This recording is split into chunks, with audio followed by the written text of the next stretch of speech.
Mackenzie, as Gary said, served 2 years on mission, and so we'll hear from her tonight. So can you tell us briefly about your term, where you went, what you did, how long you were there? Yeah, so I did a journeyman term with the International Mission Board. So I was gone for 2 years, and I was in the country of Serbia. Most of what I was doing was university student work. But the very first part of my term was in the middle of COVID. So for the first 6 months of my term, we ran an online media ministry for people, and then also developed worship music for local churches in the Serbian language. Very cool. So how did you make the decision to go overseas for 2 years?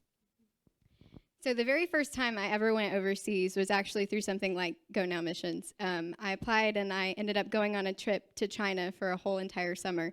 And that was the very first time in my life that I had been in a place in a country where everybody around me had little to no access to the gospel, apart from us being there. And I came back from that trip really changed by that experience and desiring to do something else. I just didn't know what that looked like. And so I had prayed about possibly going longer, but God called me the very next summer to go to southern France. And that project was more of a Bible distribution project. We were working with people who were part of really closed North African, Middle Eastern countries, and handing out Bibles. And I think both of those trips kind of taught me a lot about what missions looks like and gave me a heart for it. I think in particular, the trip that I took to southern France, one of the things that God really reinforced in my own mind and my own thinking was that it didn't take somebody with a lot of special talents or a lot of special skills to be able to go and to do missions. We were just passing out Bibles to people on the street. Most of the time, we didn't even speak the same language. But really what mattered was my willingness to go and my willingness to be faithful to God and what he was calling me to do and to be obedient to that. And so after that, I decided to go for longer. Amazing. So I know there were many, but what is one highlight from your 2 years over there? I think one of the first ones that comes to mind for me, this was about 9 months or so into my term. There's a girl that I had been meeting with, and she was one of the very first people I met. So for about the first 9 months, because it was in the middle of COVID, there were only 2 girls that I was able to meet with on a regular basis, and one of them had recently become a believer, and the other one was this girl who I met her, and one of the very first things she said to me in one of our first conversations was, I've heard a lot about Jesus, but I don't understand how Jesus could love somebody like me.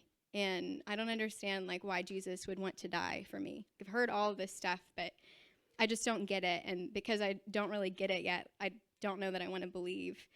And she had been part of our ministry for about 5 years at the time. And so the 2 other journey girls before me had poured into her. I'd spent their entire term sharing the gospel with her and walking her through different passages of scripture. And when I came in, she was still at a place where she was like, I just don't know.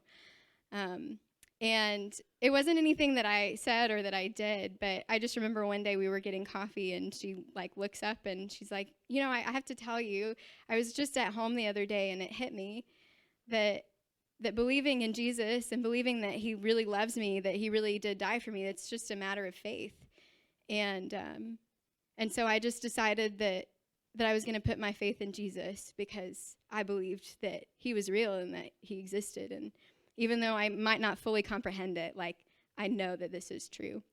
And so I think for me, that was obviously one of the highlights, but it was also really neat to see how just the faithfulness of people over time, it builds. I came in the part of the process, and the reason why she was there at that place and willing to accept Christ at that moment was because other people were faithful with the entirety of their terms for 5 years of their life, really investing in her and pouring into her. And so going and doing mission work is part of that too. You're coming in to a work that God's already been doing, and so getting to join him where he's been working the whole time. It's really exciting. Yeah. And so one final question is, what is a word of encouragement or a challenge you have regarding missions?